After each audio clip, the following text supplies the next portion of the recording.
Hi everyone, welcome back. So today we'll start with the next topic, which is basically introduction to neural network, which is part of our fundamental topics. Okay, so we have understood about the Python essentials, we have understood about the machine learning model, and now today we'll starting with the next topic, which is neural network. So what are these basically neural network? So neural network in machine learning has been inspired by how a human brain used to work. So in our brain, we have multiple number of neurons present, which are basically a tiny math unit. Okay. So these whole neural networks, a system of layers and layers of neurons which are present where these neurons takes the input, it applies some of the calculations, do their part and outputs a signal to it. So if we just try to understand this with an example of a human brain.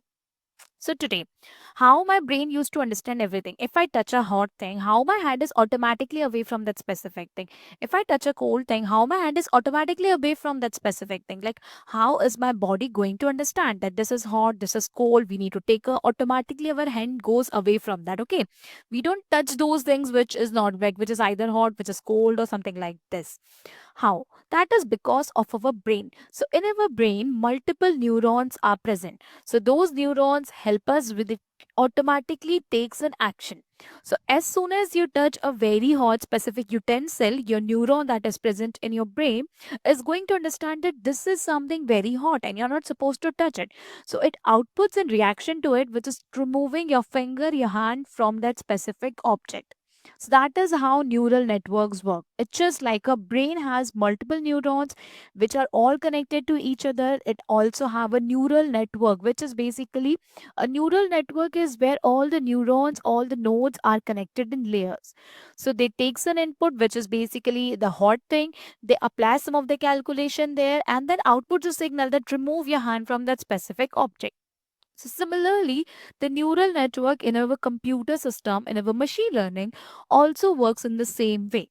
So there are multiple neurons which are present in our machine learning model. Or basically, I would say in our machine learning, we have multiple neurons. Neurons are basically small units that are present. They sum up together as a nodes, which is basically we call it artificial neurons or let's call it node. And all those nodes, all those neurons are connected in layers and sum up a neural network where small neurons are all connected together and we called it a neural network. So each neuron which is present in a neural network is takes an input, which is here the input might be let's say the data, the word, the features, the embeddings. For example, for what do I say, for a text summarization model, for understanding like something, or let's say for a spam versus not spam model. So in that, the input layer, the neurons input layer will take the input, which is the data. Here the data will contains multiple words, it contains features, it contains labels, which is spam and not spam. All these different things are input to that specific neuron. After taking the data, after receiving the data as an input, the neurons will apply some of their calculations. So they have multiple layers which are present. So they apply a calculation which is they calculate the sum, the weighted, and all those different things.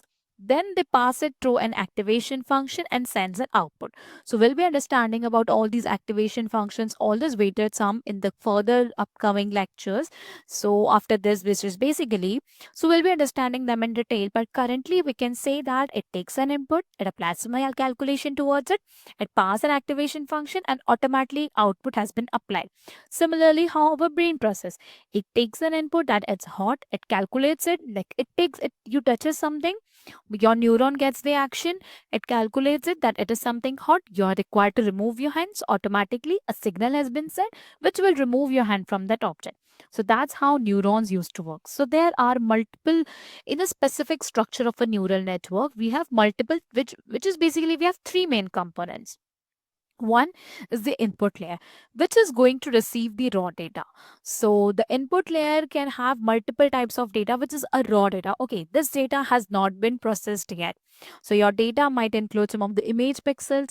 If you are creating a model which is based on image, which is let's say you're creating an object detection model, you are creating what I would say face data recognition model, you are creating like something which is related to images or objects where image requires needs to be captured. So some of the examples of image includes detecting for mask, like if a person is wearing a mask or not, detecting the face of that specific person, marking the attendance based on the face recognition applications. All these where images are processed. So in that, neural network receives the data in the form of image pixels. Okay, the small pixels will sum up all together as an image. If you're working on a text based model, which is sentiment analysis model, where based on the text we understand whether that specific is a negative response or a positive feedback. So that is how a text embedding models used to work like. So those words that sum up to a sentence. Okay, so those individual words are being received as an input there. Now if you are creating a house, what's say, the pricing of the house model or something which is related to numbers, so there we have numbers that are formatted in a form which is able to understand by the neurons.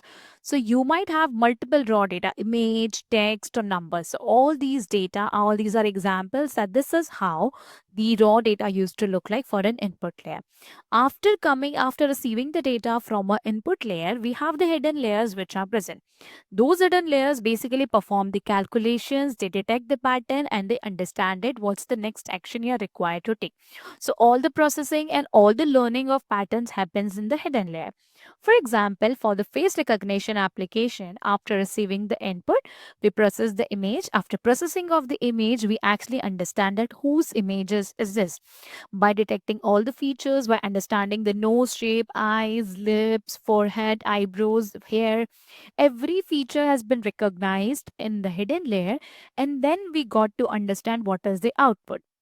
So hidden layer basically performs, if you're working with numbers, it performs all the calculation. If you're creating a house price detection model, so in that, the hidden layer, the input layer will be your house samples, the rooms, bedrooms, this number of rooms, and all the different details. In the hidden layer, it will calculate it will based on the calculation, like the calculation here will be based on your the size of the room, the size of the house, number of bedrooms that are available, number of bathrooms. Based on all the different things, it will perform some calculation and calculate the price. So all the calculations happens here. So if you are processing image, then every layer of that neural network will detect all the edges which are present in an image and understand it whose image is this. If we are detecting an object, then all the layers which are present in a neural network, all the hidden layers basically, in hidden layers we have multiple layers. Okay, so all the hidden layers will detect the edges, will understand it, will detect whose object or whose face is this. All the processing happens in hidden layer. After that, we has the output layer, which is basically an output layer we produce the final production.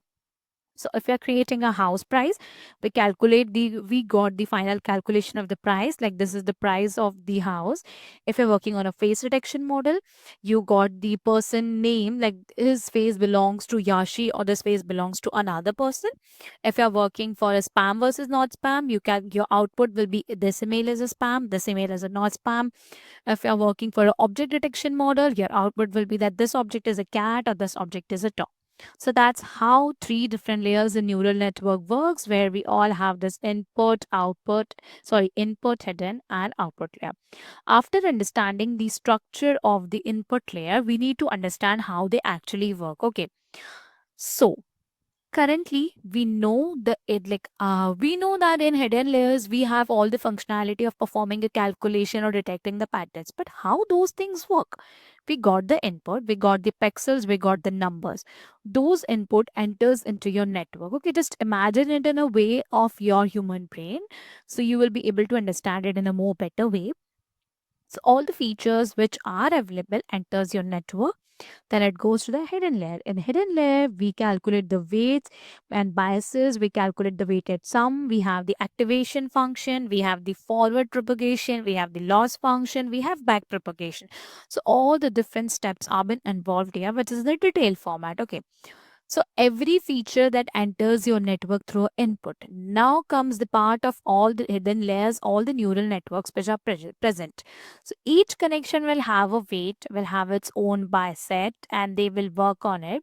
So what I mean by here is, if I try to explain the working of a neural network in a simple words, So actually, before understanding the working, let's actually look at an image. Okay, so this will help us to understand with a very better example. Let's say you have two input nodes. One is the X1, one is the X2. So these orange ones are basically your input nodes. Now in this, all the multiple that the cells and connections that you see, these are the neural nodes, and these are the connection between them that has been created. Okay, so this is the forward propagation method where you move from input to the predictions and calculated output. So if we take an example, let's say the example here is we are deciding whether to buy an umbrella or not. Okay. So now whether to buy, this is a very simple example. I'm just trying to explain. So whether to buy an umbrella or not basically depends on multiple factors. First, is it cloudy? Yes or no. Yes is basically, let's say 1 stands for yes and 0 stands for no. So if it's a cloudy, we buy an umbrella. We check the weather forecast. Is the weather forecast says rain? We buy the umbrella. Do I have to walk far? We buy the umbrella. So based on the three different connections, three different scenarios, or let's say three different inputs we need to have. Okay, we need to find the output for three different input sentences or questions. So first input is it cloudy? Second input is weather forecast says rain, which is like question mark. And third input is do I have to walk far? So based on answers of all three different input questions, we'll be deciding whether to buy an umbrella or not. So we have these nodes. Okay, these nodes connects the data. We pass it to the next layer. Okay, these are hidden layers. Okay, you see these multiple layers which are present are basically your hidden layers. Now, now comes the role of weights and biases. So weights and biases are basically each connection that is present in your neural network has a weight, has its importance, and has its bias, which is an offset details. Okay, so let's say weight is basically, we said, the importance which is given to the each input. So for example, is it cloudy is an input? So maybe cloudy matters a little, but forecast says rains matters a lot. So here the weight on the cloudy first input is little less, whereas the weight on the forecast says rain has a more weightage. Okay. So based on the weightage, we'll decide which condition we need to follow and whether to buy an umbrella or not. So weight will adjust the importance of the specific input that you have. Whereas the bias are basically a little push in one direction, like a personal preference. Like this is basically an offset thing. Like we have the weightage, we have the importance of the functionality, but now comes the part of whether you're required to do this. Like it's like your personal preference. Let's say whether the forecast says rain or not, whether is it cloudy or not, but you still wanted to buy the umbrella. So that is what a offset thing. Like you wanted to do this. So this is, so I will automatically look at those directions where it will say you I want to buy an umbrella. Okay, let me explain you with a human scenario. Let's say it shows you like is it cloudy is no, still I wanted to buy an umbrella. So I will think like it doesn't matter it's cloudy or not, what after some time it becomes cloudy. So this is like a little push to one direction which I wanted to do based on my personal preference. So that is what bias is, which is an offset thing, and weightage is the importance of a specific input that you have. After that, we have a weighted sum. So weighted sum is basically we combine everything. Okay, we calculate the total score based on the weight, based on the biases, based on everything. So in this situation, we have two scenarios. Okay, first is cloudy. So how much importance you wanted to give to the cloudy? Let's say you give 0.3 importance to cloudy. So you calculate the score to be cloudy multiplied by x1, which is the weight, which is 0.3. The second condition, second weight is basically the input was rain. So here you apply the x2 weight, which is basically, let's say 0.7, because you give the rain forecast a little more importance in the previous layer, which was the weight and biases. So here the rain forecast is multiplied by 0.7, plus includes the biases, which is your push to one direction. So weighted sum will calculate everything, sorry, it will multiply everything which is present. So in the first layer, after having all the weighted sum, like after calculating the weight and biases, we forward to the weighted sum where we multiply our conditions, our input network, which is x1 and x2, which contains like it carries 0.3, it carries 0.4, the cloudy nature into a weight. So weight was, let's say 0.3 and another weight was 0.7. After passing the weighted sum, after calculating the total score, we comes to the next layer, which is the activation function. So here in activation function, we basically decide what to do with the score. So a new non-linear function is been performed to decide if the neuron is going to perform something or not. So in this specific thing, we have activation functions. We have multiple activation functions which are present. We have sigmoid as the one activation function. We have ReLU as the one activation function. Sigmoid is basically it squashes your score between 0 and 1. It's like a probability. Okay. So 1 is the highest probability, 0 is the less probability. So we apply this activation function. ReLU basically keeps only the positive signals. It ignores the negative signals which are present. So with the help of activation function, we decide what to do. So if the score is high, neuron will fire. It's like, yes, take the umbrella. If the score is low, then it will tell you don't take it. So that is done. Based on your score, activation functions help you to decide what you're required to do. If the score is high, activation function will predict it, will let you know that please buy an umbrella. If the score is low, it will tell you don't take the umbrella. So that's what the work of activation function is, which help you to decide what you wanted to do. Then comes the forward propagation. So forward propagation is like passes your decision to the next layer. So first layer checks the weather, produces a number. Next layer combines all the factors like it's like I don't like carrying things and all the different factors that are available. We combines all those factors, we check with the weather, we produce a number, we combine all the factors, and step by step we move it towards the final output. So in this propagation model, we have an activation. We first take the input, have the weight and biases, calculate the weighted sum, pass it to the activation function, which help us to make a prediction whether to buy it or not. Prediction has been done. We make a forward propagation to the next layer, which is like producing everything. Forward propagation is like making everything move towards the next to next layer. Okay, so first layer does that part, we move to next layer, another part, we move to next layer. So that is what forward propagation is, passing your decisions to the next layer every step by step. Okay. After forward propagation, we have also one more functionality, which is a loss function. Loss function is basically comparing your output with the correct answer, which is calculating your error. Loss function help you to decide, check how wrong your answer was. So let's say if I'm working for spam versus not spam model. So in that model, my prediction is spam, but the true value for that specific email is not spam. So loss function will calculate the error, which is your prediction along with the true values. So if the true value was not spam and the prediction is spam, so we calculate that specific number, like how, like it will check how wrong the answer was. So if you didn't carry an umbrella, then it rained. The model made an error. So that is what here loss function calculates an error for you. Then comes the next part, which is backpropagation, which adjusts the weight using backpropagation is, in a simple words, we can say it's like learning from your mistakes. The model, after calculating the loss function, we got the error. When model adjusts the weights, gives some importance to the rain forecast. Next time, it calculates an actual weight. So what I'm trying to tell you is, with some weight and biases, we got the output as buy and don't buy an umbrella, but actually it rained and you're supposed to buy an umbrella. So your model has predicted a wrong prediction here. Okay, they are required to give you an input as output as please buy an umbrella. So there is an error here. Okay, error is it suggested don't buy, but it rained and you're required to buy. So you can, after calculating the error, after calculating the loss score, we optimize the model, which is moving backwards. Now we are moving towards the input. Forward was doing moving towards the output. Now we are moving towards the input where we are calculating the buy. We are providing different values to the weightage. We are increasing the weightage of the rain forecast, and now again we are calculating, and now model has been predicting perfectly. So if your loss function is calculating a very less error, which means your model is perfect, but if it's calculating, if the error is quite large and wrong, which means it is wrong, you again change your weightage and recalculate the functionality.